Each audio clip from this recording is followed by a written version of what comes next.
Subscribe to our channel by clicking the subscribe button. Click the bell button and enjoy the latest uploads from our channel.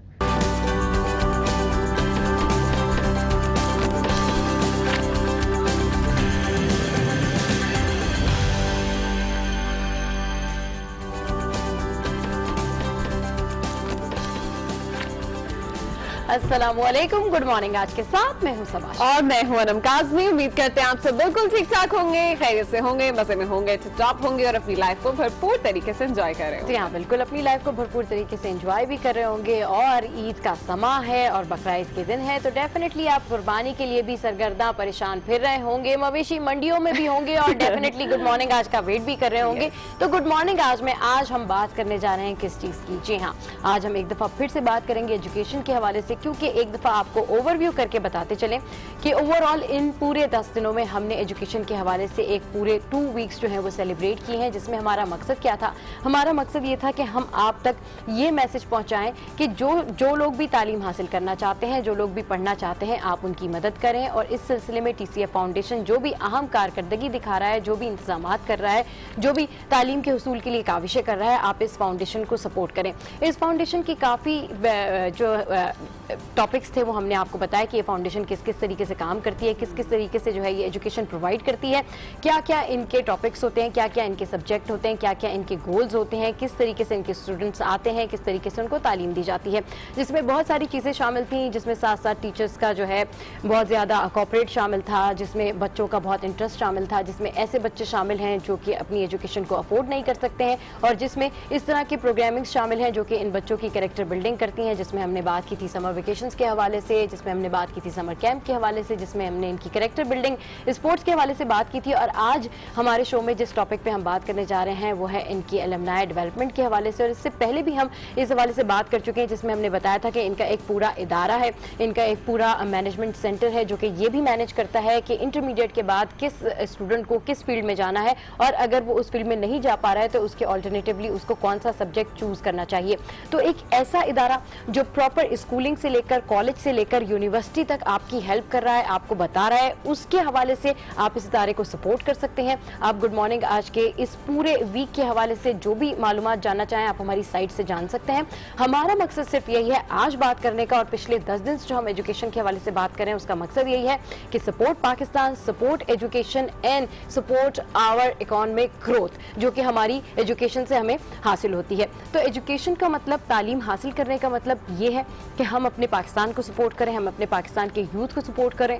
आज अगर आप 1 रुपया भी charity पे लगाते हैं, तालीम के हवाले से स्पेंड करते हैं, तो यकीन जानिए आपका ये 1 रुपया भी आगे चल के आपको अंदाजा नहीं है कि कितना ज्यादा कारगर साबित हो सकता है। आपके 1 रुपए से पेंसिल आ सकती है, रबर आ सकता है, जो कि किसी की तालीम में मदद दे सकता है। तो ओवरऑल आज हम TCF फाउंडेशन के हवाले से बात करेंगे, ओवरऑल आज हम इनकी एलुमनाई डेवलपमेंट के हवाले से बात करेंगे, और हमारा मकसद यही है कि आप तक तालीम की अहमियत उजागर हो, आप तक ये मैसेज पहुंचे कि किस तरीके से आप इस तालीम के मैसेज को पूरी दुनिया में भी फैला सकते हैं।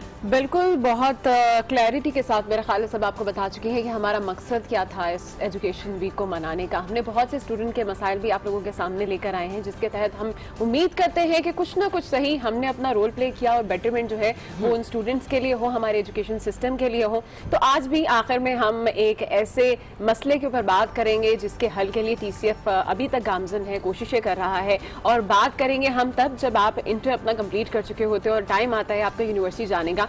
तो बहुत से मसाइल ऐसे दरपेश होते हैं, बहुत सी ऐसी परेशानियां होती हैं जिससे बच्चे गुजरते हैं, स्टूडेंट गुजरते हैं, और उसमें आपको काउंसलिंग की बहुत ज़्यादा ज़रूरत होती है। आप क्या कर रहे हैं, किस तरह से चीज़ों को प्लान कर रहे हैं, आगे कौन से सब्जेक्ट्स करने हैं, और आपका एडमिशन किस तरह से होना है, ये वो प्रोसेस है जिससे एक बच्चा जब भी कॉलेज से निकलता है तो उसको गुजरना पड़ता है। हमारे यहाँ पे हमने देखा है कि ये जो सिस्टम है एडमिशन का, मैनुअल सिस्टम बहुत ज़्यादा है, पेपर होता है, पेपर वर्क बहुत ज़्यादा होता है। तो बहुत से जो इससे प्रॉब्लम्स निकलती हैं उनमें से एक बड़ी प्रॉब्लम ये होती है कि टाइम कंज्यूमिंग बहुत होता है। डेफिनेटली आपने पहले एक एडमिशन के लिए टेस्ट दिया, फिर आपने NTS दिया, फिर आपने यूनिवर्सिटी के एडमिशन के लिए टेस्ट दिया, फिर वहाँ पर वाइवा हुआ। तो इस सारे प्रोसेस में अक्सर ऐसे भी होता है कि स्टूडेंट अपनी डेडलाइन जो है वो छोड़ देते हैं। फिर एक टाइम आता है कि एक तरफ तो आपका वक्त ये बहुत ज़ाया हो रहा होता है, दूसरी तरफ क्योंकि ये सब कुछ मैनुअली चेक हो रहा होता है तो एक्यूरेसी के इश्यूज बहुत आ जाते हैं। आपके रिजल्ट किस बेस पर चेक किए जा रहे हैं, आपका टैलेंट कितना जज किया जा रहा है, इस तरह के क्वेश्चंस भी जो है वो सामने आना शुरू हो जाते हैं और लोगों को काफ़ी परेशानी होती है, स्टूडेंट्स काफ़ी मुश्किल का शिकार रहते हैं। तो इन तमाम सूरत हाल को देखते हुए हमने सोचा क्यों ना आज इसी परेशानी के ऊपर बात की जाए कि जब आप एडमिशन के लिए जाते हैं यूनिवर्सिटीज़, तो किस तरह से ये इदारा आपको सपोर्ट करता है, किस तरह से आपको हेल्प करता है, और हमारे एजुकेशन सेक्टर में क्या क्या ऐसे मसाइल हैं जिनको हमें आज डिस्कस करने की ज़रूरत है, स्पेशली जब आप एडमिशन के लिए जा रहे होते हैं। तो ये सारी स्टोरीज, ये सब चीज़ें जो है वो हम आगे चलकर डिस्कस करेंगे, लेकिन सबसे पहले मिलेंगे आपको मिलवाएंगे इकरा हनीफ से, जो IBA से BBA कर रही हैं और TCF के लिए कोऑर्डिनेशन भी करती हैं।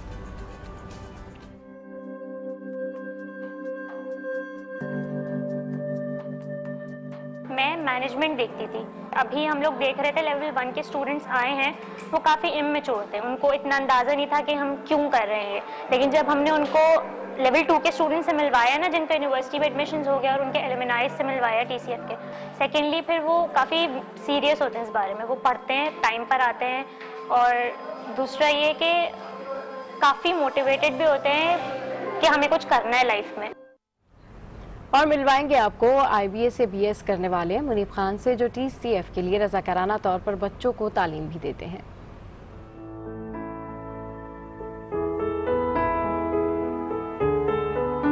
हम लोग तो अपनी एक चीज़ चला रहे हैं, हम पढ़ रहे हैं, लेकिन क्यों ना अब ये किया जाए कि जो बच्चे पढ़ नहीं सकते, जिन बच्चों के पास रिसोर्सेज नहीं हैं, पाकिस्तान में हमेशा यही देखा गया है कि अमीर का बच्चा पढ़ता है, कभी गरीब का बच्चा नहीं पढ़ता। तो अब फिर मैंने ये सोचा कि लिटरली हम कुछ लोगों से शायद हम इस पाकिस्तान के अंदर कोई डिफरेंस क्रिएट कर सकते हैं, जो कि TCF करता आ रहा है 1995 से। और आखिर में आपको मिलवाएंगे IBA स्टूडेंट मुस्कान से।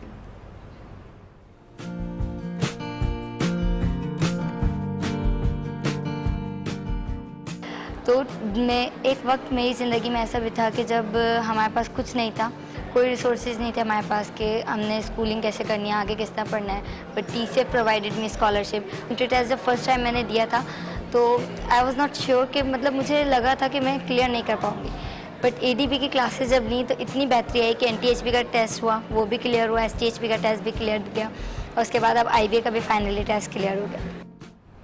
चलें जी, ये सब स्टोरीज हम आगे चलकर देखेंगे, लेकिन पहले जान लेते हैं कि आज अखबारात की शह सुर्खियाँ क्या कह रही हैं।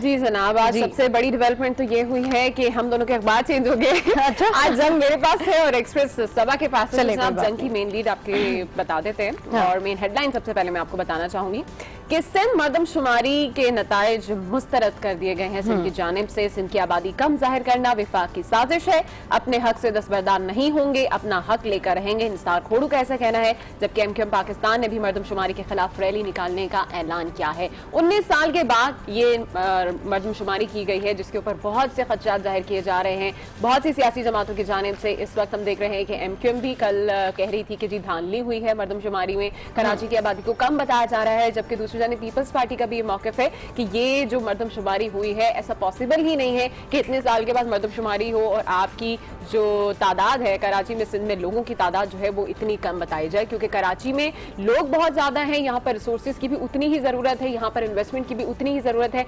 लेकिन ये कम मरदमशुमारी यहाँ पर काउंट करके, आबादी कम जाहिर करके एक साजिश की जा रही है, और इस साजिश में जो है वो हम उसके खिलाफ एहतजाज भी करेंगे। जी हाँ, बिल्कुल। पीपल्स पार्टी के रहनुमा है निसार खोड़ू साहब, जिनकी जानिब से इल्ज़ामात लगाए गए हैं मरदमशुमारी के हवाले से। और एक तरफ जहाँ पर हम देखते हैं कि MQM पाकिस्तान ने रैली निकालने का सोचा है, वहीं पर दूसरी तरफ जो है वो पीपल्स पार्टी कहती है कि जी हम एहतजाज भी करेंगे और साथ साथ हम अदालतों का रुख भी करेंगे। अच्छा जी, मरदमशुमारी के हवाले से यानी सेंसस के हवाले से ही यहाँ पर एक्सप्रेस में मेन लीड है, और इसमें है कि कराची 10 बड़े शहरों में सरफहरिस्त, सिंध ने नताइज मुस्तरद कर दिए, APC बुलाने का ऐलान किया गया है। अच्छा, ये जो APC बुलाई जा रही है, डेफिनेटली कुल जमाती कॉन्फ्रेंस बुलाने का ऐलान किया गया है, और पीपल्स पार्टी की जानिब से बाज़ाब्ता तौर पर इस तरह का ऐलान सामने आ रहा है। अदालत में जाने का भी उन्होंने फैसला किया है। तो लेट्स सी अब इस कुल जमाती कॉन्फ्रेंस में कौन कौन सी जो जमातें हैं वो मिलकर बैठेंगी और इस मसले पर एक होंगी और इसके हवाले से बात की जाएगी। ताहम इस हवाले से अगर हम विफाक के रिएक्शन की बात करें तो विफाक ने मरदमशुमारी पर एतराज़ात मुस्तरद कर दिए हैं, और इदारियत शुमारियात के मुताबिक ज्यादा आबादी, जो सबसे ज्यादा आबादी है वो पंजाब में है, 11 करोड़ के लगभग है, जबकि सिंध में जो है वो 4 करोड़ के लगभग की आबादी है। और उन्होंने ये तमाम इल्जामात जो है मुस्तरद कर दिए। उन्होंने कहा जी एक प्रॉपर निज़ाम के तहत ये सेंसस हुए हैं और जिसमें 2 कमेटियाँ शामिल थीं। और इस हवाले से जो विफाक का बयान सामने आया उसने ये तमाम इल्ज़ामात मुस्तरद कर दिए। तो लेट्स सी अब सेंसस के इस मसले पर जो है वो आगे क्या इशू मजीद बढ़ता है, ये वक्त के साथ जो है वो वाज़ेह हो जाएगा, क्योंकि अब लेट्स सी क्या इनका APC बुलाने का ऐलान हुआ है। जी चले जनाब आगे बढ़ते हैं और आज दो अहम चीज़ें होने जा रही हैं। वो एक तो ये है कि सूबाई हुकूमत ने कुल जमाती कॉन्फ्रेंस बुलाने का ऐलान कर दिया है। बाकी जमातें भी इस वक्त हुकूमत के साथ हैं, जबकि मरदमशुमारी शफाफ हुई भी, ऐसा कहना है वफाकी हुकूमत का। तो जो तमाम तर खदशात जाहिर किए जा रहे थे सबा, वो मेरा ख्याल है कि खदशात अब हुकूमत की जानिब से तो उन चीज़ों के ऊपर ये इस चीज़ की तरदीद कर दी गई है कि जी मरदमशुमारी जो है वो बहुत शफाफ की गई है। दूसरी खबर जो इस वक्त आपको हम यहाँ पर बताएं वो ये कि कल से कराची में बारिशों की पेशगोई होगी और ना सिर्फ बारिशें बल्कि तूफान की पेशगोई हुई है। इससे पहले भी हमने देखा कि काफ़ी ज़्यादा थंडरस्टॉर्म कराची में रहा, जिसकी वजह से हलाकतें भी काफ़ी ज़्यादा हुई। तो मेरा ख्याल है कि अब लोगों को बहुत ज़्यादा एहतियात बरतने की ज़रूरत है, बहुत ज़्यादा मोहतात रहेगा, क्योंकि कल से तूफानी बारिशें कराची में शुरू हो रही हैं बुध से। अच्छा, दूसरी जो छोटी छोटी कुछ यहाँ पे खबरें हैं वो आपके साथ शेयर करते हैं कि ईद उल अज़हा पर पेट्रोल और डीजल की कीमतें बरकरार रखने का फैसला किया गया है। कमी तो नहीं आ रही जनाब, लेकिन चले बड़ी अच्छी बात है। अच्छा, पेट्रोल और डीजल की आपने बात की, तो काबीना की इक्तिसादी राब्ता कमेटी का इजलास यानी ECC का इजलास आज सुबह 9:30 बजे होगा। वज़ीर आज़म ऑफिस में होगा। वज़ारत पेट्रोलियम और कुदरती वसाइल के 10 नुकात हैं और गिलगित बल्तिस्तान के लिए गंदम की सब्सिडी पर ज़ेरे गौर बहस की जाएगी। और साथ साथ जो है एक और अहम खबर आपको बताते चलते हैं, जो कि है हुकूमत के हवाले से हुकूमत ने ईद के बाद सफ़ीरों की कॉन्फ्रेंस का फैसला कर लिया है, जिसमें दुनिया के अहम ममालिक में तैनात सफ़ीरों को बुलाया गया है। 3 रोज़ा कॉन्फ्रेंस 5 सितंबर से दफ्तर खारजा में शुरू होगी। इस हवाले से मज़ीद तफसीलात बता रहे हैं ब्यूरो चीफ इस्लामाबाद शौकत पराचा साहब। जी शौकत पराचा साहब, सफ़ीरों की इस कॉन्फ्रेंस के हवाले से अपडेट कीजिए। जिस तरह से अमेरिकी सदर ट्रंप ने पाकिस्तान को धमकियां दी हैं और पॉलिसी में पाकिस्तान के हवाले से खासा एलिमेंट डाले गए हैं, तो इस पर पाकिस्तान में मुख्तलिफ लेवल पर ये कंसल्टेशन जारी हैं। पाकिस्तान अपने रद्द-ए-अमल को हतमी शक्ल दे रहा है, तो इसी हवाले से ये सफीरों की एक कॉन्फ्रेंस है जो बुलाई गई है। ईद के फौरन बाद जो कॉन्फ्रेंस बुलाई गई है और इस कॉन्फ्रेंस में बड़े ममालिक जैसे अमेरिका, बरतानिया, रूस, चीन, फ्रांस, अक़वाम मुत्तहिदा समेत कोई 15 से ज्यादा ममालिक में पाकिस्तान के तैनात सफीरों को वापस बुलाया गया। ईरान वाले भी आएंगे, तुर्की में पाकिस्तानी सफीर वो भी आएंगे। बुनियादी मकसद तो दफ्तर खारजा के तर्जमान का कहना है कि सालाना होती है ये सफीरों की कॉन्फ्रेंस, वो बुलाई गई है। लेकिन इस वक्त क्योंकि चैलेंजेस हैं, इलाकाई चैलेंजेस हैं, आलमी चैलेंजेस हैं, तो इन तमाम चैलेंजेस का अहाता करने के लिए सफीरों को बुलाया गया है। वज़ीर खारजा ख्वाजा मोहम्मद आसिफ 5 तारीख को इफ्तिताह करेंगे और इसी कॉन्फ्रेंस में वज़ीर आज़म शाहिद खाकान अब्बासी और दीगर आला हुकाम भी सफीरों के साथ इंटरेक्शन करेंगे। ठीक है, बहुत शुक्रिया, आप हमें अपडेट कर रहे थे तमाम सूरत हाल से। हुकूमत ने ईद के बाद सफीरों की कॉन्फ्रेंस का फैसला कर लिया और मेरा ख्याल है जैसी करंट सिचुएशन अभी चल रही है, जो पॉलिसी सामने आ रही है, सबके बाद मेरा ख्याल है ये स्टेप बहुत ही ज्यादा मुस्बत रहेगा। अच्छा, सितंबर के तीसरे हफ्ते में वज़ीर आज़म शाहिद खाकान बिल्कुल 18 सितंबर को कहा जा रहा है कि न सिर्फ वज़ीर आज़म शाहिद खाकान बल्कि ख्वाजा आसिफ भी जो है वो उनके साथ 18 सितंबर को अमेरिका जा रहे हैं। अच्छा, अमेरिका जाने की बात हो रही है, तो दूसरी जानिब हम देख रहे हैं कि नवाज शरीफ साहब भी लंदन जा रहे हैं और अपनी बेगम की डेफिनेटली इयादत भी करेंगे और साथ साथ ईद भी वहीं पर मनाएंगे और ईद के बाद वापसी का फैसला है। तो सारे जो प्लान्स हैं जो उनकी अभी मुहिम चल रही है और जिस तरह से वो अपनी इस मुहिम को आगे लेकर चल रहे हैं, मेरा ख्याल है वो ईद के बाद ही कंटिन्यू होगी। ठीक है। अच्छा, एक और मैं अहम खबर शामिल करना चाह रही थी, वो कौमी असम्बली की कायमा कमेटी बराए दिफा के हवाले से, जिसको आज इजलास में ब्रीफिंग दी जाएगी। चले जी, अब ये तो हो गई अहम खबरें। अब हम रुख करते हैं मुख्तलिफ शहरों का और मुख्तलिफ शहरों में हमारे पास कौन से नुमाइंदे हैं जनाब। तो मुख्तलिफ शहरों में हम जाएंगे तारिक खान जो कि लाहौर में मौजूद है और उनसे जानते हैं कि आज लाहौर में क्या सियासी और समाजी सरगर्मियां हो रही हैं और मौसम कैसा है। जी तारिक खान, अपडेट कीजिए। सियासी मौसम जो है लाहौर में हमेशा ही गर्म रहता है और यहाँ पे कोई ना कोई एक्टिविटीज़ जो हैं होती रहती हैं, लेकिन NA 120 का इलेक्शन जो है, जो वज़ीर आज़म नवाज शरीफ की नाअहली से खाली हुआ था, वहाँ पे जो सियासी गर्मा गर्मी है वो अपने अरूज पर है।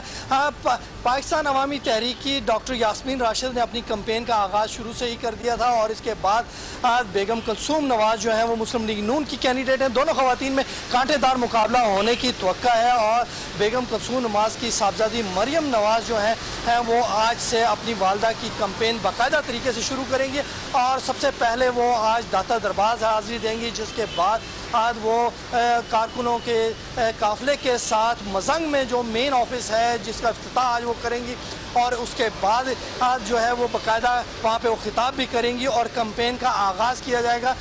मरियम नवाज़ को NA 120 की कैंपेन जो है वो हेड कर रही हैं और आखिर तक इलेक्शन के आखिरी रोज़ तक वो ही इस कैंपेन को देखेंगी।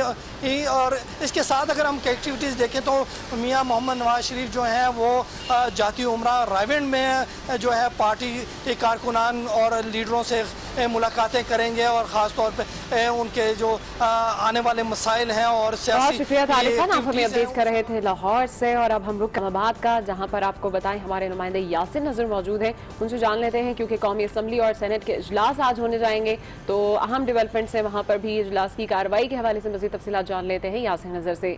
जी यासिर, अपडेट कीजिए।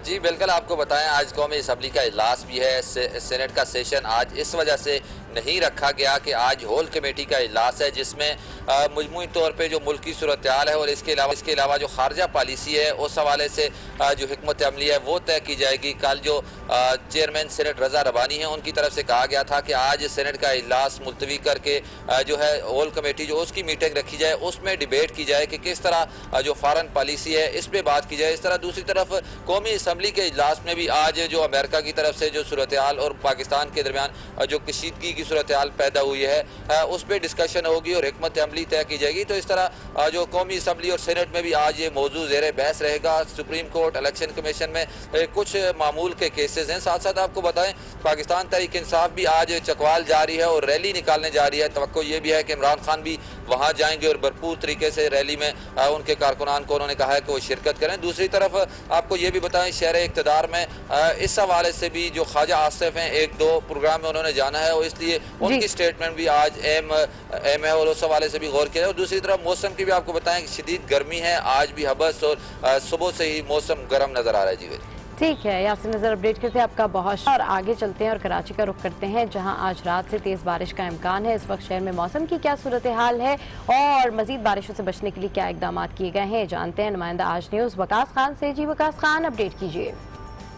जी बिल्कुल, कराची के मौसम के हवाले से अपडेट ये सामने आ रही है कि आज के दिन मौसम जो है गर्म रहेगा, उसके बाद फिर बारिश का नया सिलसिला शुरू हो सकता है जो कि अगले 2 से 3 दिन तक जारी रहेगा। इस दौरान हैवी रेंज जो है देखने में आ सकती हैं। इससे कबल एक हफ्ते पहले भी इस तरह की बारिश देखने में आई थी। 2 दिन तक ये बारिश का सिलसिला जारी रहा था जिसने निज़ाम ज़िंदगी को काफ़ी हद तक मफलूज कर दिया था। सड़कों पर पानी जमा होने की वजह से ट्रैफिक जाम की सूरत हाल थी, शहरियों को शदीद मुश्किलात का सामना रहा था, जगह जगह पे गटर उबल रहे थे। लेकिन अभी भी जो पेशन गोई सामने आई है बारिश के हवाले से उसमें भी बल्दियाती इदारों की जानिब से कोई पेशगी इक़दाम सामने नहीं आ रहे हैं जिससे हो सकता है कि दोबारा से ऐसी ही सूरत हाल दोबारा से हो जिसमें शहरियों को अजियत का सामना करना पड़े।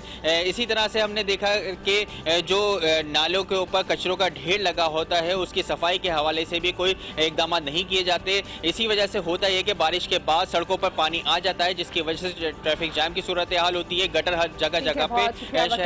आप हमें अपडेट कर रहे थे और कराची के हवाले बात की। उम्मीद करते हैं कि सिंध हुकूमत को जो है इस बार होश आ जाए क्योंकि ऑलरेडी हम बहुत नुकसान उठा चुके हैं पिछली बारिश से। आगे बढ़ते हैं जनाब, गुड मॉर्निंग। आज में कुछ मजीद न्यूज स्टोरीज भी आपको बताते चलते हैं जिसमें बात करेंगे एक बार फिर से कराची की, कराची शहर की, जिसमें आज से तेज बारिश का इम्कान है। ये सिलसिला जुमे तक वक्फे वक्फे से जारी रहेगा जिसकी वजह से आपको बताएं कि अर्बन फील्ड का खदशा जाहिर किया जा रहा है। अब आम फिक्र में है कि थोड़ी सी बारिश से शहर का हुलिया जो है वो मजीद बिगड़ जाएगा। अगर तेज होगी बारिश तो फिर पता नहीं क्या होगा। अभी चंद रोज पहले भी हमने देखा कि कराची में तेज हवाओं के साथ बारिश से मुतादिद दरख्त जड़ों से ही उखड़ गए थे और मवेशी मंडी में हर तरफ कीचड़ ही कीचड़ थी। भाई अर्बन फ्लड के हवाले से तो डीजी मेट अब्दुल रशीद साहब कह चुके हैं कि हमने इकदाम कर दिए हैं। अब लेट्स सी, देखते हैं कितने इकदाम किए उन्होंने।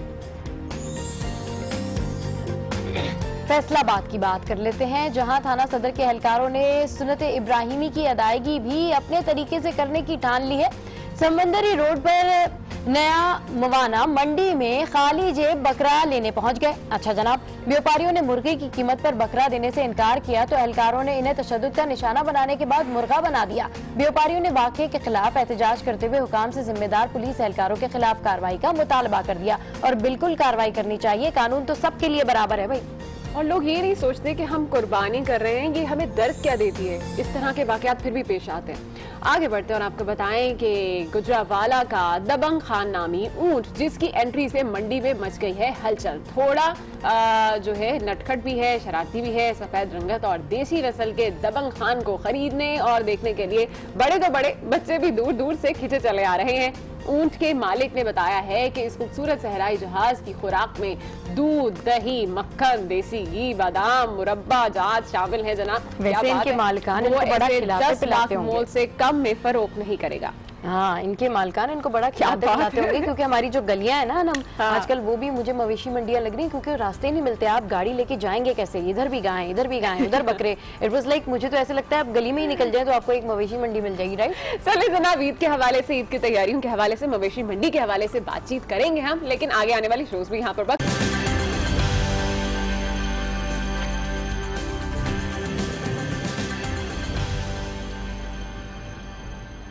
Welcome back to good morning. आज और अब कुछ बात कर लेते हैं यस्टरडे टॉप स्टोरी के हवाले से। आपको बताएं कि अमेरिका की नई पॉलिसी पर मरबूत रद्द-ए-अमल के लिए हुकूमत पाकिस्तान तैयारियां जोरों शोर से कर रही है। वफाकी काबीना और कौमी असम्बली इजलास में लाए अमल तय किया जाएगा, जबकि दूसरी जानिब हुकूमत सिफारती महाज पर भी डटी हुई है।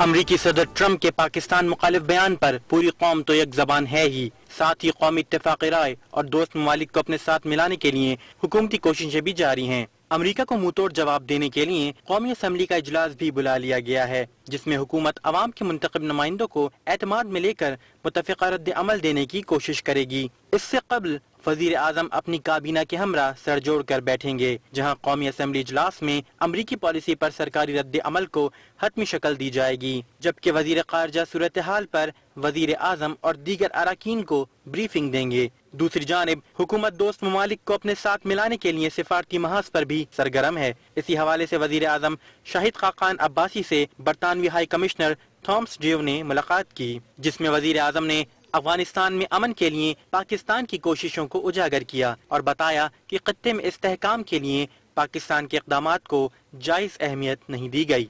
थॉमस जेव ने दहशतगर्दी के खिलाफ पाकिस्तान की कुर्बानियों को सराहते हुए इलाकाई इस्तेहकाम के लिए पाकिस्तान की कोशिशों की हिमायत की है। और जनाब, अखबारात में आज कौन कौन से मौजू ज़ेरे बहस हैं, कौन कौन से इंटरेस्ट किन किन टॉपिक्स में लोग ले रहे हैं, सब पर बात करने के लिए हमारे साथ अनवर हाशमी साहब मौजूद हैं, उन्हीं से जान लेते हैं। अनवर साहब, गुड मॉर्निंग, कैसे हैं आप?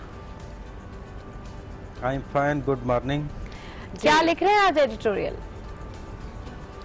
देखिए, आज जैसे आपने भी अपने अखबारात की जब खबरें पढ़ रही थी तो बताया है कि मरदमशुमारी जो है वो डिस्कस हो रही है। उसके नतायज जो आए हैं, उसके जो आदाद शुमार आए हैं, उन पे बहस जारी है। ख़ास तौर पे सबसे बड़ा रिएक्शन जो है वो सिंध से आया है। उन्होंने इन आदाद शुमार को मुस्तरद करके APC बुलाने का फैसला किया है। तो यकीनन पूरी दुनिया में जो होता है मरदमशुमारी, वो बहुत ही इम्पोर्टेंस होती है। ख़ास तौर पे एवरेज जो स्टैंडर्ड है कि 10 साल के बाद मरदमशुमारी होनी चाहिए। पाकिस्तान में तकरीबन 18 या 19 साल के बाद मरदमशुमारी हुई है। 98 में आखिरी दफ़ा हुई थी। तो अब मसला ये है कि जो आदाद शुमार ख़ास तौर पर आए हैं कि सिंध का ये कहना है, कराची का ये कहना है कि उनकी आबादी में इजाफा जो है वो 55 लाख शो किया गया है, जबकि लाहौर का इजाफा इससे थोड़ा ज्यादा यानी 59 लाख जो है वो शो किया गया है। तो ओवरऑल लाहौर में भी यही सूरत हाल है कि लाहौर वाले अपने तौर पे ये समझते हैं कि जहाँ की आबादी बहुत ज्यादा है लेकिन आदाद शुमार कम शो किए गए हैं। तो ये फिर अगर आदाद शुमार वाकई कम शो किए गए हैं तो क्यों शो किए गए हैं? अब इसमें कई रीजंस हो सकती हैं। मसलन अगर आप देखें कि अगर अनम काजमी कराची में रहती है तो हो सकता है इनका इंदराज लाहौर में किया गया हो, इसी तरह हजारों अफराद होंगे, तो ये तो एक अलग इशू है। लेकिन बेसिकली जो इतराज आता है वो इस वजह से आता है कि जब प्लानिंग होती है, जब फंड्स की तकसीम होती है, तो अगर आबादी के अदाद शुमार दुरुस्त नहीं होंगे, उस हिसाब से हॉस्पिटल्स का क्याम उन इलाकों में, स्कूल्स का क्याम, उसके बाद तरक्याती फंड्स, बच्चे कितने हैं, उनकी फलाह के लिए क्या करना है, ख़वातीन कितनी है, बेरोज़गार कितनी है। तो ये एक वाकई बहुत कंट्रोवर्सी है जो कि अखबारात इसमें जो है इसका मौजू बना हुआ है। तो इसको ज्यादातर जो है हम यही बात कर रहे थे कल भी कि पहले जो है वो जब सेंसस नहीं हो रहे थे, मर्दमशुमारी नहीं हो रही थी, तो उसके हवाले से तहफ़्फ़ुज़ात थे कि जी क्यों नहीं हो रही, कब कंपाइल होगी, सिक्योरिटी का क्या होगा, कैसे होगा। अब आदाद शुमार आ गए हैं तो उसके ऊपर भी एक चीज़ कॉन्ट्रोवर्शियल हो गई है। एक तरफ MKM पाकिस्तान भी कह रही है कि हम रैली निकालेंगे, पीपल्स पार्टी भी अदालत में जाने का इरादा रखती है, और साथ साथ अगर बात की जाए ख्वाजा सनाओं की तो उनकी तरफ से भी एहतजाज सामने आ रहा है कि 10,000 के करीब उनकी तादाद बताई गई है। तो ओवरऑल आपको क्या लगता है कि क्यों जो महकमा आदाद शुमारियात का जो इदारा है वो क्यों किस वजह से गलत देगा ये आदाद शुमार, क्या वजह लगती है आपको? देखिए, इसका एक पहलू तो ये है कि अगर किसी शहर या सूबे की आबादी की जो बढ़ने की रेशो है वो कम है, तो अगर इंटरनेशनल स्टैंडर्ड देखा जाए तो इस पे खुश होना चाहिए कि हमने आबादी को कंट्रोल किया है। इस पे तो बड़े आलमी अवार्ड मिलते हैं कि हमने आबादी को कंट्रोल किया है। लेकिन जहाँ सूरत हाल इसलिए कहा जाता है कि हमारी आबादी कम शो की गई है, वही जो मैंने पहले बात बताई है कि इससे वोटर लिस्टों में गड़बड़ होने का खदशा होता है कि अगर आपके लाखों अफराद का इंदराज ही नहीं किया गया तो वहाँ पे उस सूबे में कुछ इलेक्शन और वोटर लिस्टों में धांधली का इम्कान होता है। और अगर अब ये समझ नहीं आता कि इतनी जिम्मेदारी के साथ कई हसास इदारों ने इसको मॉनिटर किया है और उस कैंपेन में वो शामिल थे। मैं अनवर साहब इसी बारे में बात करना चाह रही थी कि जैसे अभी इस वक्त हम देख रहे हैं कि बहुत सी पॉलिटिकल पार्टीज की जानिब से इस पर एतराजात उठाए जा रहे हैं, उनके काफी तहफ़्फ़ुज़ात हैं, तो क्या ऐसी कोई पॉसिबिलिटी निकल सकती है कि सेंसस को रिव्यू किया जा सके, या कराची के हवाले से जिस तरह कहा जा रहा है कराची की खसूसी तौर पर आबादी के बारे में कहा जा सकता है। अच्छा, पूरी हम उसको ऑब्वियसली मर्दमशुमारी को तो नहीं बदल सकते, लेकिन अगर कराची के बारे में इस वक्त खदशात जाहिर किए जा रहे हैं, सिंध के बारे में खदशात जाहिर किए जा रहे हैं, तो इस सूबे के अंदर दोबारा से करवाए जा सके? बिल्कुल, ये मैं तो इसको बहुत पॉजिटिव समझता हूँ कि जो सिंध ने इशू उठाया है और APC बुलाई है, कोई उसको उस तरह मुतनाज़ा नहीं बनाया बल्कि सियासतदानों और सियासी जमातों को इत्मीनान में लेने का फैसला किया है। अगर एक कंसेंसस पाया जाता है कि वाकई एक बहुत बड़ा गैप नजर आ रहा है तो यकीनन पार्लियामेंट से रजू किया जा सकता है, और इस चीज को पहले तो वो जो रिकॉर्ड है उसको पहले चेक कर लिया जाए, और उसमें अगर बहुत गैप्स नजर आए तो फिर दोबारा मरदमशुमारी कराची या चंद शहरों की वफाक की जानिब से जो है वो सिंध के जितने भी एतराजात हैं सिंध हुकूमत के उसको मुस्तरद कर दिया गया है। लेट्स सी एक दफा फिर हम देखते हैं कि तसादुम की तरफ जो है वो सूरत हाल जारी है। अल्लाह करे कि मामला जो है सॉर्ट आउट हो जाए। अगला इदारिया क्या कह रहा है?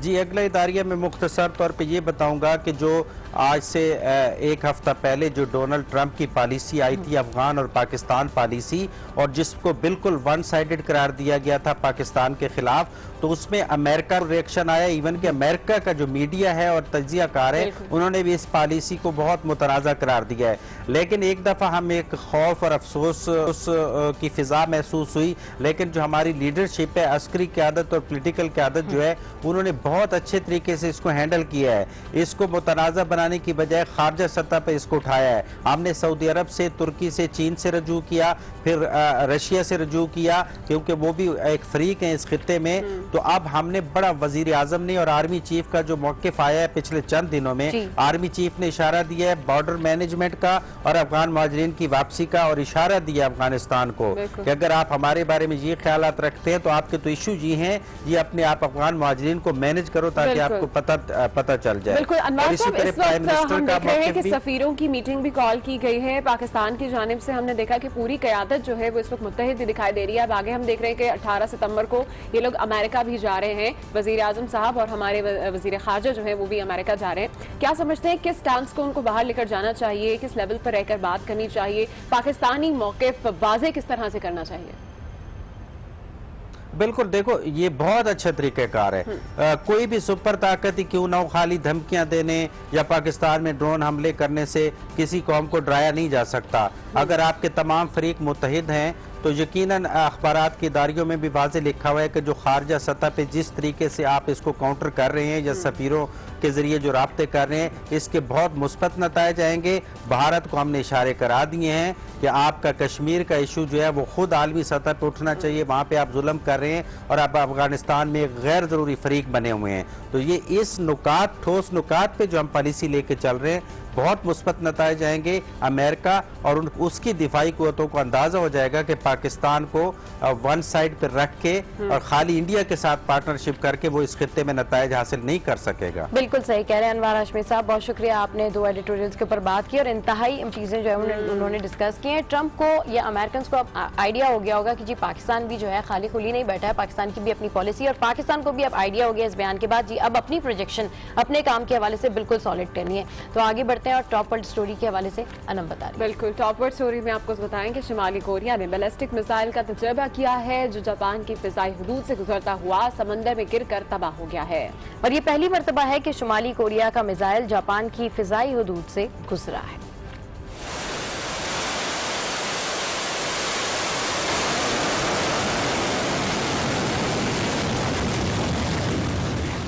शुमाली कोरिया ने एक और मिसाइल का तजर्बा कर लिया। जापानी हुकूमत का कहना है कि मिसाइल शुमाली जापान के फिजाई हुदूद से गुजरा है। मिसाइल जापानी वक्त के मुताबिक सुबह 6:06 पर फिजा से गुजरा। जापानी फौज ने मिसाइल को गिराने की कोशिश नहीं की। मिसाइल गुजरने से सायरन बजने लगी और लोगों से कहा गया कि वह एहतियाती तदाबीर इख्तियार करें। मकामी ज़राए इब्लाग के मुताबिक मिसाइल अपने हदफ तक पहुँचने से पहले ही 3 टुकड़ों में तकसीम हो गया, लेकिन सरकारी ज़राए इब्लाग के मुताबिक किसी किस्म के कोई जानी नुकसान की इत्तला नहीं मिली है। शुमाली कोरिया के इक़दाम के बाद जापान के वज़ीर आज़म ने कहा है कि उनका मुल्क अपनी आवाम की जिंदगियों को महफूज बनाने के लिए हर मुमकिन इक़दाम कर रहा है। उन्होंने कहा कि जापान इसके रद्द अमल में अहम इक़दाम करेगा।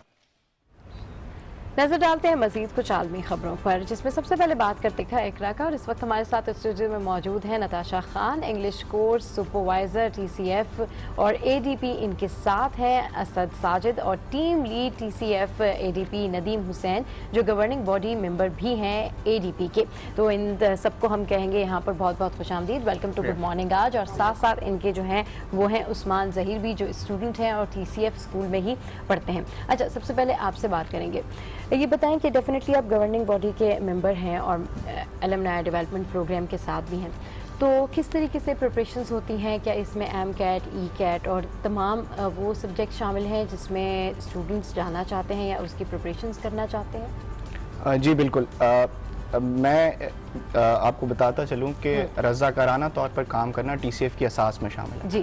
TCF एलुमनाई डेवलपमेंट प्रोग्राम जो है it's completely volunteer driven programme. हमारे पास जितने भी लोग जो प्रोग्राम को पढ़ाते हैं और जो प्रोग्राम का इंतज़ाम चलाते हैं वो सारे रज़ाकार हैं।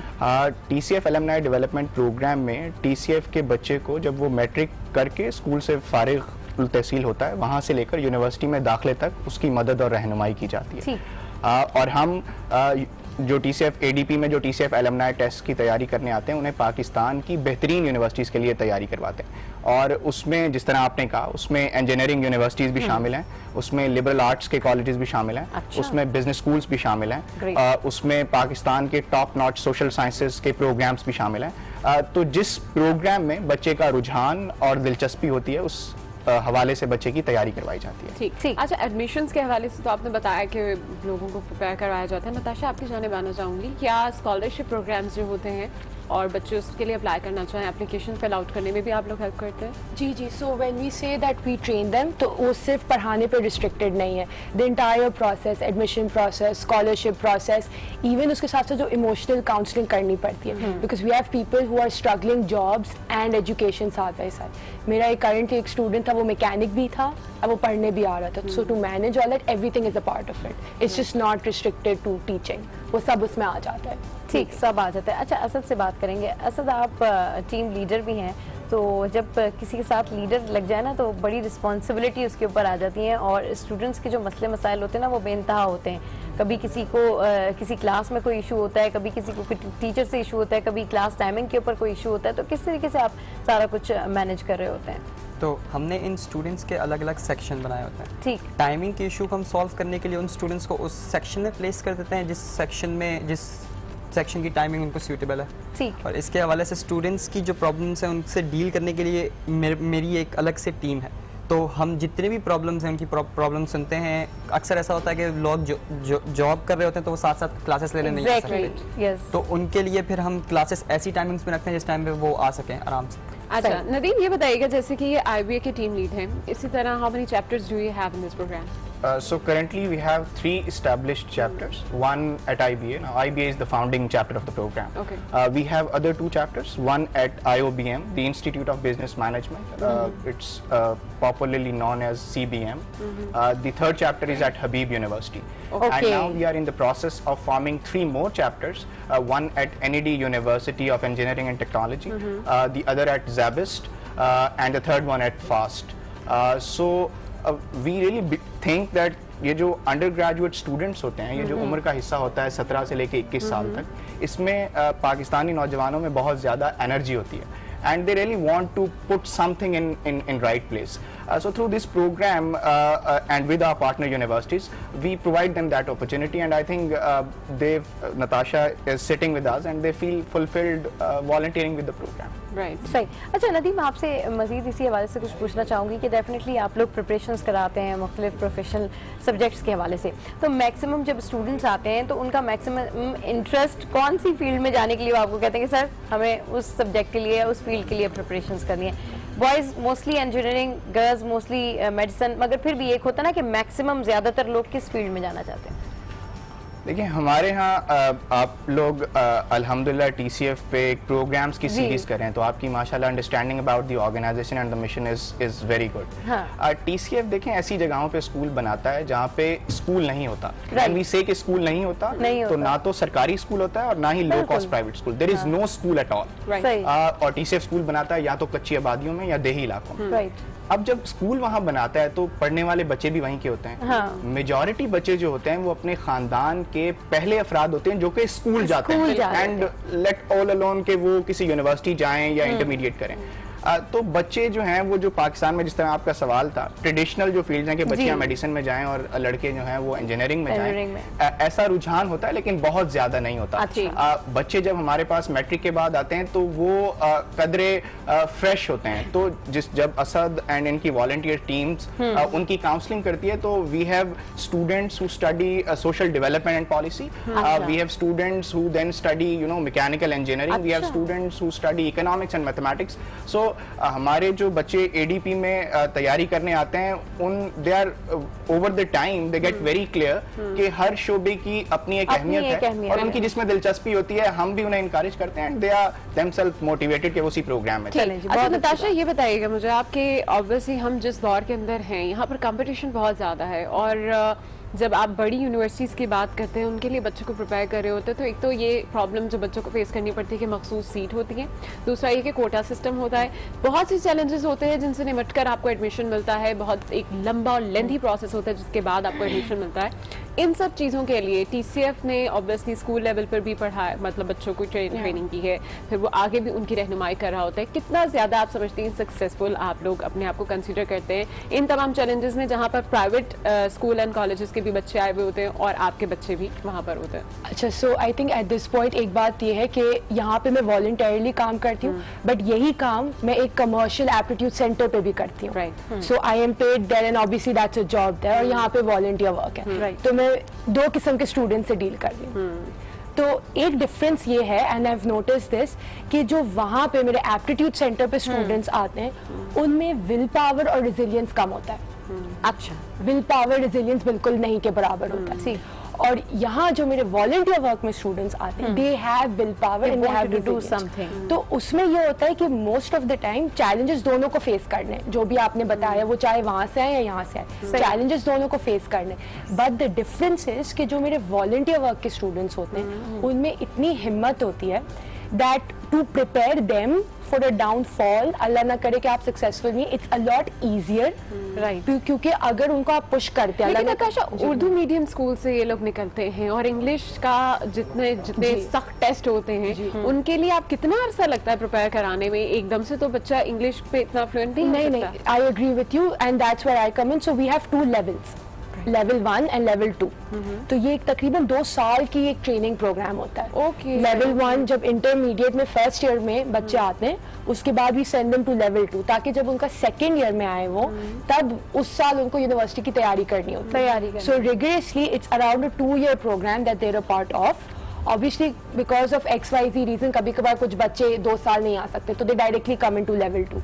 तो वो इंडिविजुअल टीचर्स की जिम्मेदारी होती है या हमारी एज ए सुपरवाइजर होती है कि we give them extra time. और वैसे भी सेकंड ईयर के बाद से यू मेक योर माइंड कि आपको किस फील्ड में जाना है, तो 6 मंथ पहले ही आप उसकी थोड़ी बहुत तैयारी शुरू कर देते हैं। अच्छा, उस्मान भी जो है हमारे साथ बैठे हुए हैं, और उस्मान TCF स्कूल में पढ़ते, कौन सी क्लास में? क्लास 10 में। अच्छा, तो ये बताएं कि आप क्लास 10 में हैं, ओवरऑल आपने इतना टाइम गुजारा TCF स्कूल के साथ, कैसा लगता है? टीचर्स कैसी हैं, कैसी पढ़ाई है? पढ़ाई माशाल्लाह से अभी तक बहुत अच्छी जा रही है, बहुत तवज्जो देते हैं। ये बताइए कि आप मतलब TCF के स्टूडेंट ही हैं, और अभी आप मैं देख रही थी आप स्पीच कर रहे थे, बहुत ही ज़बरदस्ती स्पीच कर रहे थे, कॉन्फिडेंस भी आपका बहुत अच्छा है। आज आपने किस चीज़ के ऊपर स्पीच प्रिपेयर की है? आज हम जिंदा कौम हैं। हम जिंदा कौम है। चलिए आपकी स्पीच भी सुनेंगे, लेकिन बात करते हैं हम कुछ असद से भी। असद, आप टीम लीड के हवाले से बता रहे थे कि आप टीम लीड करते हैं, तो जो शख्स भी किसी टीम को लीड कर रहा हो, बैचेस को देख रहा हो, तमाम मैनेजमेंट को देख रहा हो, तो उसको पता होता है कि फला बैच में बड़ा पोटेंशियल है।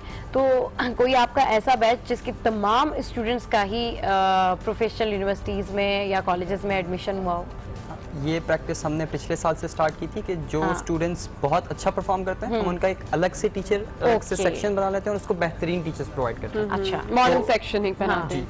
तो उस सेक्शन की जो एडमिशंस हैं, 90% स्टूडेंट्स के एडमिशंस हो चुके हैं अब तक यूनिवर्सिटीज। दैट्स रियली ग्रेट, क्योंकि बहुत सारे ऐसे कॉलेजेस हैं जो बहुत ज़्यादा मेहनत कर रहे होते हैं अपने स्टूडेंट्स पे, पर्सनली भी उनको कहते हैं कि जी आप कुछ कर लें ताकि हमारे कॉलेज का, स्कूल का कोई नाम हो जाए। लेकिन बहुत अच्छी बात है कि पूरा का पूरा आपका बैच 90% आप कह रहे हैं लोग प्रोफेशनल एकेडमीज में गए, तो this is very good thing. अच्छा नदीम, ये बताइएगा, अभी जैसे नताशा जिक्र कर रही थी कि 2 years का ये प्रोग्राम है, नॉर्मली जब भी कभी हम NTS के लिए प्रिपेयर करते हैं या किसी और चीज़ के लिए एडमिशन के लिए प्रिपेयर करते हैं, तो बाकी जगह, बाकी इंस्टीट्यूट में, बाकी एकेडमीज में वो कोर्स बहुत ही छोटे होते हैं, लाइक 1 month से लेके 6 month तक के आपके कोर्सेज होते हैं जिसको आप प्रिपेयर कराते हैं। तो 2 साल आपको नहीं लगा बहुत ज़्यादा टाइम उनका एक इन क्लासेस में वेस्ट हो, फिर उसके बाद वो आगे जाए, फिर वहाँ पर उनको मतलब ग्रेजुएट होते होते तो उन्हें बहुत वक्त लग जाएगा? देखिए, आपका बहुत ही अहम सवाल है। मेरा ख्याल है जब आप कोई बड़ा ख्वाब देखते हैं तो उसके लिए आपको मेहनत भी उतनी करनी है। हमारे बच्चे जो हैं वो कच्ची आबादियों में रहते हैं और देही इलाकों में रहते हैं, और जब हम उन्हें कहते हैं कि वो पाकिस्तान की टॉप नॉच यूनिवर्सिटी, जिसमें Lahore university of management sciences LUMS शामिल है, IBA कराची शामिल है, Ghulam Ishaq Khan institute of science and engineering and technology शामिल है, NAD शामिल है, हबीब यूनिवर्सिटी शामिल है, ऐसी यूनिवर्सिटीज़ में जहाँ पे मुल्क के सुपर इलीट प्राइवेट स्कूल्स के बच्चों के साथ आपको मुकाबला करना होता है, और वो बच्चे जो कि शहर और मुल्क के बेहतरीन स्कूलों में पढ़ते हैं। और जिस तरह से आपने पहले फरमाया कि हमारे बच्चे उर्दू मीडियम स्कूल से आते हैं, अंग्रेज़ी जो है उनके लिए बहरकैफ बिल्कुल बहुत मुश्किल सब्जेक्ट होता है। तो ये जो 2 साल का प्रोग्राम है, it's very well thought out, के बच्चे को उर्दू मीडियम में हमने मैट्रिक कराया, उसके बाद हमारा बच्चा किसी भी बेहतरीन प्राइवेट अंग्रेजी मीडियम स्कूल के बच्चे के साथ किसी भी तरह के एंट्रेंस टेस्ट में मुकाबला करता है और दाखिला लेने में भी कामयाब होता है। And just to add on, Pakistan की कोई भी ऐसी Tier 1 यूनिवर्सिटी नहीं है जिसमें हमारे बच्चों का एडमिशन ना हुआ हो। ये कामयाबी का एक छोटा सा मयार अगर आप बना लें। वो इसी हवाले से असद बता रहे थे, इस हवाले से मजीद भी कंटिन्यू करेंगे कि कितनी ज्यादा सक्सेसफुल रही है TCF की तालीम तमाम स्टूडेंट्स के लिए। लेकिन अभी आपको बताते हैं कि TCF का मकसद बच्चों को सिर्फ बुनियादी तालीम दिलाना ही नहीं,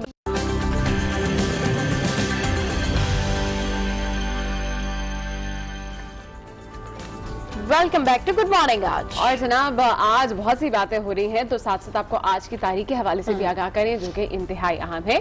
आज के दिन यानी 29 अगस्त 1909 में ग्लेन कर्ट्ज नामी शख्स ने दुनिया की पहली एयर रेस जीती थी। ग्लेन कर्टिस एक अमेरिकन एविएशन पायनियर और US एयरक्राफ्ट इंडस्ट्री के बानी थे। कर्टिस ने शुमाली अमेरिका में पहली सरकारी परवाज की और फ्रांस में होने वाली पहली बैनुल-अक़वामी हवाई रेस जीती। कर्टिस ने शुमाली अमेरिका में पहली सरकारी परवाज की और फ्रांस में होने वाली पहली बैनुल-अक़वामी हवाई रेस जीती, जो कि इस वक्त की सबसे लॉन्ग डिस्टेंस परवाज थी। कर्टिस ने अपने कैरियर का आगाज एक बाईसाइकिल रेसर से किया था, मगर सन 1904 से इन्होंने एयरशिप्स के इंजन बनाना शुरू कर दिए और बहुत जल्द कर्टिस एरोप्लेन और मोटर कंपनी के नाम से अपनी एयरक्राफ्ट कंपनी खोल ली। कर्टिस ने अमरीकी हुकूमत के लिए मुख्तलिफ नेवी और एयरफोर्स जहाज़ों के इंजन भी बनाए। चलिए जी, आज की तारीख तो हमने जानी और साथ साथ क्योंकि इंग्लिश की टीचर भी यहाँ पर मौजूद है तो हम उनसे इंग्लिश भी सीख रहे थे। तो इतनी देर में हम इंग्लिश सीखते हैं, इतनी देर में आप देखिए ये झटपट रेसिपी और झटपट खाना बनाना है और वो भी मज़ेदार। तो उसके लिए हम आपको दिखाएंगे रेसिपी जो सनरिज आटे से तैयार की गई है। और सनरिज आटे की खास बात है कि वो 100% खालिज भी है, जिससे नर्म और मुलायम रोटी बनती है। इस आटे की तैयारी में हिफ्ज़ान सेहत के तमाम उसूलों की पाबंदी भी की जाती है और ये हमारी रैपिड रेसिपी है। तो जनाब हमारे साथ TCF के कुछ मेंबर्स मौजूद हैं, टीचर भी मौजूद हैं और टीम लीडर भी मौजूद हैं और साथ साथ प्रोग्राम डेवलपमेंट के नदीम साहब भी मौजूद हैं। अच्छा, ओवरऑल जैसे कि हम बड़ी मज़े की डिस्कशन कर रहे थे इंग्लिश के हवाले से, तो नदीम साहब चलें आपसे ही स्टार्ट करते हैं। डेफिनेटली जब TCF के स्टूडेंट्स, क्योंकि थोड़ा आप लोगों का जो मीडियम है वो उर्दू मीडियम है, और डेफिनेटली जब वो हाई अप्रोचेस की तरफ जाते हैं या एप्टीट्यूड टेस्ट की तरफ जाते हैं तो थोड़ी बहुत मुश्किल उनको इंग्लिश में तो होती है। लेकिन आपको ऐसा लगता है बीइंग इस प्रोग्राम का अपार्ट होने का हिस्सा कि अगर आपके कॉन्सेप्ट्स क्लियर हैं, आप अपने सब्जेक्ट के ऊपर बहुत अच्छे तरीके से कंसंट्रेट करते हैं, आपको मफहूम पता है कि एग्जैक्टली आपको करना क्या है, तो इट डजंट मैटर कि आप इंग्लिश में पेपर दे रहे हैं या फिर आप उसका आंसर उर्दू में दे रहे हैं। आपके कॉन्सेप्ट क्लियर हो तो आप टेस्ट क्लियर कर लेते हैं। जी, आपने बहुत बेहतर बात की। TCF में जो पूरा मॉडल और पूरे स्कूल जो उर्दू मीडियम है, हाँ। वो बाय चांस नहीं है बल्कि बाय चॉइस है। वी बिलीव के उर्दू मीडियम में बच्चों को पढ़ाने से उनका जहन कुशादा होता है, हाँ। सोच में वुसअत आती है और जिस तरह आपने कहा उनके ख्यालात और तसव्वुरात और कॉन्सेप्ट्स बहुत क्लियर होते हैं। सही। अंग्रेजी बहरहाल बहैसियत मजमून स्कूलों में पढ़ाया जाता है, लेकिन आपने बिल्कुल सही कहा, अगर कॉन्सेप्चुअली बच्चे को चीज़ समझ आई हो तो ज़बान स्विच करना बहुत ज़्यादा मुश्किल नहीं होता, क्योंकि बहुत सारे मैंने ऐसे भी लोग देखे हैं जिनकी इंग्लिश इतनी अच्छी नहीं होती लेकिन उनका एप्टीट्यूड टेस्ट बहुत ज़बरदस्त होता है, और वो बच्चे जो A लेवल्स या O लेवल्स के होते हैं उनके एडमिशन्स नहीं होते मेडिकल कॉलेजेस में, लेकिन उर्दू मीडियम से पास आउट होने वाले जो है स्टूडेंट्स के एडमिशन्स हो जाते हैं। बिल्कुल जनाब, depends on study that how you study and how you work out and how you work hard. तो जनाब चलिए जनाब, हम नताशा से भी कुछ बात करें। नताशा, कुछ स्कॉलरशिप प्रोग्राम्स के हवाले से आपसे जरूर जानना चाहूंगी, लेकिन इस वक्त हमारे साथ क्योंकि वो बैठे हैं उस्मान, और काफी देर से मैं देख रही हूँ कि वो इंतजार में कि कब मेरी बारी आती है और मुझसे बात होती है। तो उस्मान, मेरा ख्याल है कि आप अपनी स्पीच सुनाए हमें, क्या प्रिपेयर किया आपने, किस मौजू के ऊपर लिखा है, बताइए। हम जिंदा कौम हैं। हम जिंदा कौम है, चलिए जी स्टार्ट कीजिए। जनाब मोहतरम प्रिंसिपल, मेहमान गिरामी, उस्ताद कराम और मेरे दोस्तों, अस्सलाम वालेकुम। आज जिस मौजू पर मुझे लब खुशाई करने का मौका मिला है वो है हम जिंदा कौम हैं। मैं अपनी तकरीर का बाकायदा आगाज़ इस शेर से करूँगा कि हम खुद तराशते हैं मनाजिल के संगे मील, हम खुद तराशते हैं मनाजिल के संगे मील, हम वो नहीं जिनको ज़माना बना गया। सामीन अज़ीज़ वक़ार, हमारा वतन अजीज़ पाकिस्तान, जिसके लिए हज़ारों माओं ने पाकिस्तान की पाक धरती को अपने फर्जंदों के खून से सींचा, बहनों ने अस्मतों की कुर्बानियाँ सिर्फ पाकिस्तान के लिए दी, लाखों बच्चे यतीम हुए, हिंदुस्तान के मुसलमानों ने हज़ारों जानें कुर्बान की, लेकिन एक आज़ाद और पाक वतन आखिरकार हासिल कर ही लिया। कि हमने खैरात में ये फूल नहीं पाए हैं, हमने खैरात में ये फूल नहीं पाए हैं, खून दिल सर्फ किया है तो बाहर आई है। सामीन ज़ीवाकार, हमने सच में इस मुल्क को खैरात में हासिल नहीं किया, बल्कि हम तो खुश नसीब हैं कि हमने उस मुल्क को हासिल किया है जिस मुल्क पर खुदा का साया है। हम वो हैं जिन्होंने अल्लामा इकबाल, सर सैयद अहमद खान और कायद-ए-आज़म मोहम्मद अली जिन्ना की क़यादत में इस मुल्क को बनाया। हम वो हैं जिन्होंने अलीगढ़ से इस मुल्क के लिए तहरीक चलाई और दुनिया के सामने एक आज़ाद कौम की हैसियत से अपने आप को मनवा लिया और बावर कराया कि इरादे जिनके पुख्ता हों, नज़र जिनकी खुदा पर हो, इरादे जिनके पुख्ता हों, नज़र जिनकी खुदा पर हो, तलातम खेज मौजों से वो घबराया नहीं करते। सामीन ज़ीवाकार, हमने ना सिर्फ क़याम पाकिस्तान के वक्त पुख्ता अज़ाम और हौसलों की मिसालें कायम की, बल्कि आज भी हमारे हौसले उतने ही बुलंद और उतने ही जवान हैं कि हमारी फ़ौज दुनिया की सबसे बड़ी फ़ौज है। पाकिस्तान को इल्मी ताकत बनाने वाले डॉक्टर अब्दुल कदीर खान हम में से ही हैं, और कदम कदम पर नौनियालों का साथ निभाने वाले हकीम मोहम्मद सईद भी हम में से ही थे, और इंसानियत को जिंदा रखने वाले अब्दुल सत्तार ईदी भी हम में से ही थे। हम तो वो हैं कि हम सोज बने तो बुल्ले शाह, हम साज बने तो वारिस शाह, हम अकल बने तो शाह लतीफ़, हम वजद बने, हम रक्स बने तो सच्चल सरमस्त, हम कलंदर के गाजी हैं तो हम इस मुल्क के पासबां हैं। सामीन अज़ीज़ वक़ार, इस मुल्क की हिफाजत हमारी जिम्मेदारी है।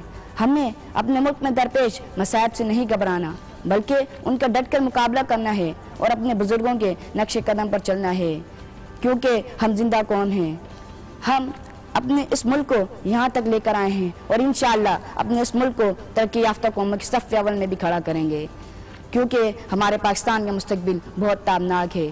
मैं आखिर में सिर्फ पाक वतन के बारे में सिर्फ इतना कहूँगा कि फानूस बनकर जिसकी हिफाजत हवा करे, फानूस बनकर जिसकी हिफाजत हवा करे, वो शम्मा क्या बुझे जिसे रोशन खुदा करे।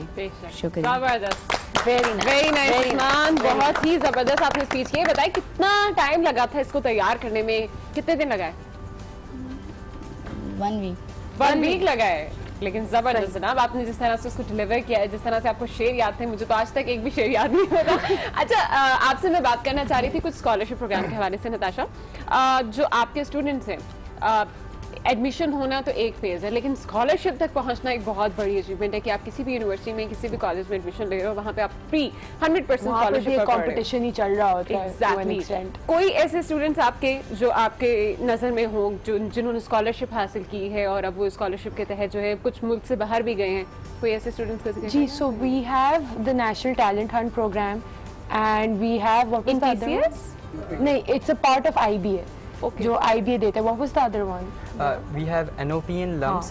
तो ये कुछ स्कॉलरशिप प्रोग्राम्स हैं जिन हमारा टारगेट होता है हम अपने बच्चों को सबसे पहले इनके थ्रू एप्टीट्यूड टेस्ट को पास करवाएं। Exactly. तो अगर वो इस प्लेटफॉर्म के थ्रू जाएंगे तो उन्हें 100% स्कॉलरशिप, फाइनेंस, इनकी एजुकेशन पहले से ही होगी इन ऑर्गेनाइजेशंस की तरफ से। इन केस उनको स्कॉलरशिप नहीं मिलती तो हर यूनिवर्सिटी के अंदर उनका फाइनेंशियल एड प्रोग्राम होता है। तो जो बच्चों को इस प्लेटफॉर्म के थ्रू नहीं आ पाते उनको हम वहाँ एप्लीकेशन उनकी भेजते हैं, उनको इस काबिल बनाते हैं कि वो फाइनेंशियल एड कमेटी के सामने अपने आप को इस तरह प्रेजेंट कर सकें 100% स्कॉलरशिप। ठीक है। अच्छा नदीम साहब, आपसे मैं पूछना चाहूँगी, डेफिनेटली हमने पूरा ओवरऑल वीक ही इस हवाले से बात की, TCF के हवाले से बात की, इसके हर टॉपिक को हमने हाईलाइट किया, इसके जितने भी आपके सेशंस थे उसके बारे में हमने बात की।